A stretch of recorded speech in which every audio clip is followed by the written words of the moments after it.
welcome. Alright, so here is the place where I do art and everything else. And then, okay, so up here, this is quite a messy, I've not yet sorted out all of this area, but this is basically my materials. I've got some, the prints that I'm now busy with, or like that I've finished. I've got it there, and I've got frames that I've collected, and like some super vintage, like what is this, like stamps. That's what I made like my FUJI, the logo with. And then I have all the other stuff, like here's some clay that I need to still work with and all that. And I make paper with that. It's pretty cool how you make paper. You make paper? Yes, it's so cool. You take like old paper and then you whoosh it up in an old thingy. And then you take a massive bin and you put water in there, you put that in there, and then you take like, where is it? Oh, here, I've got some paper, let me show you. This is then what you can get from making or taking old paper and making the new ones. I'm still figuring the process out. It's a bit, but I'm experimenting, seeing how it goes. But yeah, that was a fail, but in life you get failures and that's fine.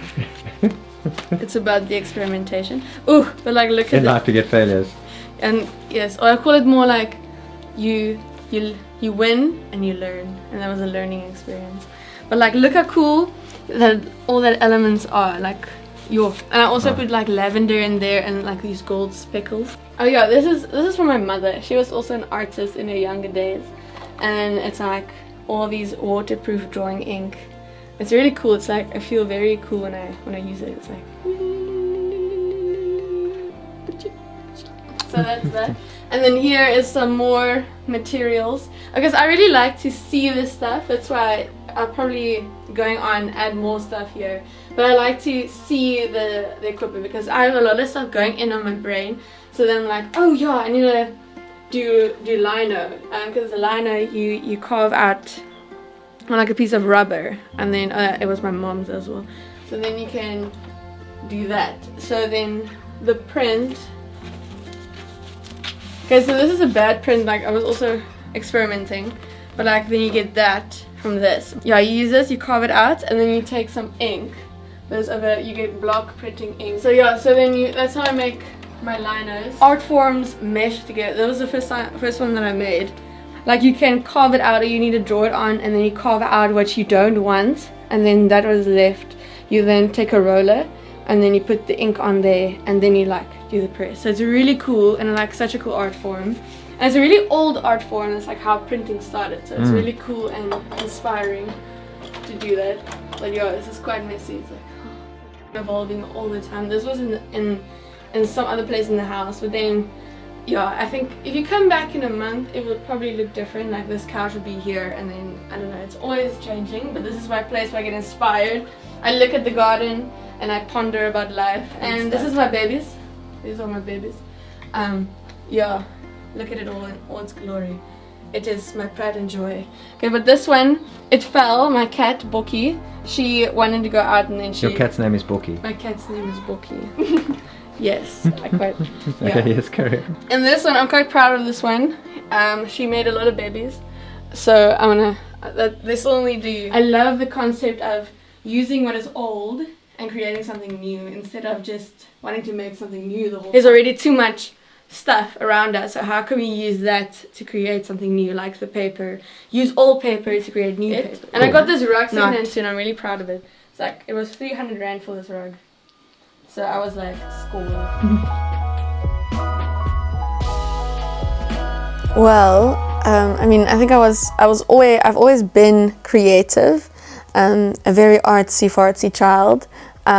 Yeah, and my parents are also really creative people. And yeah, I can remember I would always just do like the wacky experiments. And I can remember making like, I had also a very like imaginative brain. So I always loved being in the garden, imagining like, oh, let's make mud pies and sell it to the plant, and then plant a Steve and the tree. Yeah, it was really a very interesting childhood. I've just been surrounded by art and music and everything like that. So I've never really done anything else. I'm just, I was a seed that was planted in art marinated soil And then from then on, it just grew into a really multicolored, funky plant. It's still growing, but it's very cool. I don't know, I love your face that you just made. That was so funny. Like. So I would say definitely my sister. Yeah, because she's also in the creative field. She's also a photographer. So she has really had a massive influence on my creative journey. And then I would say my friends, definitely like Matthew and Kate, and yeah, just like this, and Louis-Jean, like this really creative community of friends that, yeah, we went on photo missions together, we did creative things together, but as we all grew, we grew into our own style, but we like shared influences, like, oh man, look at this artist, like the one artist that I can remember was like 1924 US. I feel like that man and his wife now was such an inspiration for me as well. The way that they were so true in their identity and their style identity, and that's what they grew in. So I was really inspired by them. But what I found out was like this creative community where you support each other, and you grow together, and you help each other, and you celebrate each other's like successes and the stuff that everyone's doing, and like championing that. I mean, like my style and what I'm doing is so unique to me, and what you're doing is so unique to you. And there's a very lovely table, and we can all put food on there and eat together, or you can eat it. You can take what is yours and go eat alone. And I would rather than share what I have and be like, hey, here's a croissant, and then that person brings a turkey, or I don't even know, but it's like, even if someone brings the same croissant, then it's going to be different in a certain way. And to enjoy that, and to really just be like, man, let's all just grow together and become family, basically. And that's really cool. So Found It is an epic opportunity, is an epic business. It's secondhand clothing, and I was given an opportunity last year now to run it and to become now the full owner of a shop. And it's an online shop, and I really feel like you get empowered by clothing, like how I've seen with my journey when I started dressing in my style, like wearing the stuff that isn't technically like the trend, but like I really feel confident, not confident, but I want to wear like a maxi skirt or like a midi skirt with daisies on it, and like a shirt that says Pablo. I don't even know, something weird, something wacky, but to have that, like to have that self-expression and be like, yo, I really like this outfit. It's like it empowers you to an extent, where you can really like be creative and you can really feel good about yourself. So I really want to use clothing for that purpose, and so that you can like, hey, you can express yourself visually and don't have to spend that much of money.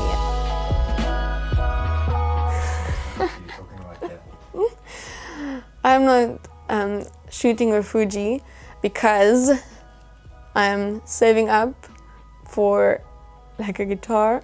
I'm not that into gear that much. I would rather like, it's only an instrument for me to get the picture. So I just like, okay, I have the Canon now, and then I can just buy myself like an extra lens and grow that. But I want to like, when the day comes, when I have a lot of shmoney, or not even a lot of shmoney, but like enough shmoney, I will buy myself a FUJI, promise. Oh, so you do like the FUJI? I do like the FUJI, yes, I do. It is really inspiring. I'm very aesthetically person who likes the outside of a camera as well, because it inspires me as well, and the FUJI does inspire me. So I feel like you're an X Pro 3 kind of person. I'll show it to you, you'll love it. Okay, great, thanks. Yes, cool.